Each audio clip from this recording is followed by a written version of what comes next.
মানে যা খরচ হয়েছে তার থেকে যদি তার সমপরিমাণও যদি টাকা দেওয়া হয় সেটাও কিন্তু বেশি দেওয়া হয়। কারণ কি জানেন, ও যে যেখানে কাজ করে, যে ফ্যানে কারেন্টের বিল ব্যবহার করে, ফ্যানের নিচে বসে কম্পিউটার ব্যবহার করে, প্রিন্টার ব্যবহার করে, জায়গা ব্যবহার করে, সবকিছু কিন্তু সরকারি, মানে ইউনিয়ন কাউন্সিলের সবকিছু কিন্তু সরকারি।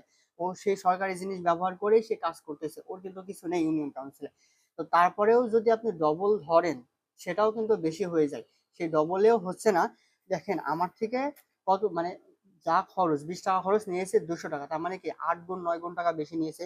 এবার আমাদের বন্ধুরা শুধু বাংলা নিয়েছে, শুধু যদি বাংলা নেয় তাহলে 15-16 টাকা, আর ধরেন যে 10 টাকা, ধরেন যে 25-26 টাকা খরচ হয়েছে।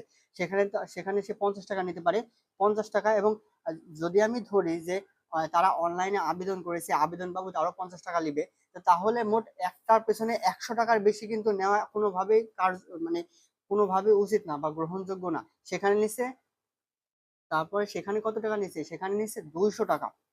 দেখেন 25 টাকা খরচ হয়েছে, যদি 200 টাকা নেয়, তাহলে দেখা যাচ্ছে যে এই 7 গুণ টাকা বেশি নিচ্ছে। দেখেন আপনি তো অনলাইনে যে আবেদন খরচ 50 টাকা দিচ্ছে, সেটা তো ডবল করবে না, কারণ সে কাজ করেছে, কম্পিউটার টাইপ করেছে। সে একটা একটা মনে করেন যে 50 টাকা নিয়েছে, 5 মিনিট লাগলো, 50 টাকা নিয়েছে কম্পিউটারে। একটা কম্পিউটারের দোকানে গেলে এমনি 50 টাকায় নেবে। তো ধরেন যে 50 টাকা নিয়েছে, সেটা তো আর দ্বিগুণ হতে পারে না। তাহলে এই যে 25 টাকা যে তার খরচ হলো, প্রিন্টারে কালি মালি দেখা যাচ্ছে তারা কিনে কিনা লাগিয়েছে, 25 টাকা যে খরচ হলো, সেখানে সে নিতে পারে যে আমার খরচ হয়েছে, আমার এটা থেকে এটাই আমার হচ্ছে স্যালারি, আমার 25 টাকা খরচ হয়েছে, আমি 50 টাকা নিই। আর হচ্ছে আমি যে অ্যাপ্লাই করেছি, অ্যাপ্লাই জন্য ধরেন যে আমি 50 টাকা, 50 টাকার বেশি নেওয়া কিন্তু একদমই, মানে 50 টাকাটাই বেশি হয়ে যেত। অ্যাপ্লাই জন্য যদি 50 টাকা খরচ ধরে, তাহলে তাও 100 টাকার বেশি হচ্ছে না।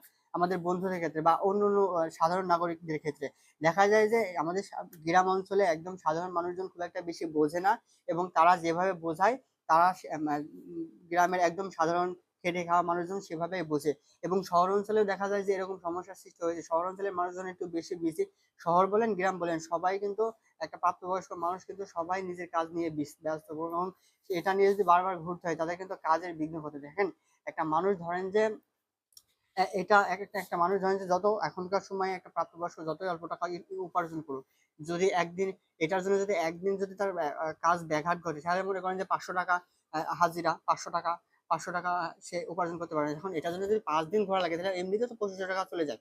এক্ষেত্রে দেখা যায় যে কি, যে মুক্তি বা সমাজে কিছু প্রভাবশালী লোক বা নেতা খেতা টাইপের লোক বা মুক্তিদের পরিচিত লোক, তারা যদি তাদের কাছ থেকে কাজ করায় নেয়, তাদের কাজ সহজেই করে দেয়। এবং তাদের কাজের চাপ থাকে, ঠিক আছে বুঝলাম। এবং যত সহজে এটা করানো উচিত, মুক্তিরা দেখা যায় যে অনেক সময় এটা অনেক জটিল করে ফেলে। দেখেন গতকালকে আমি এটা আনতে গেছিলাম, আমাকে বলছে যে আবেদন ফর্ম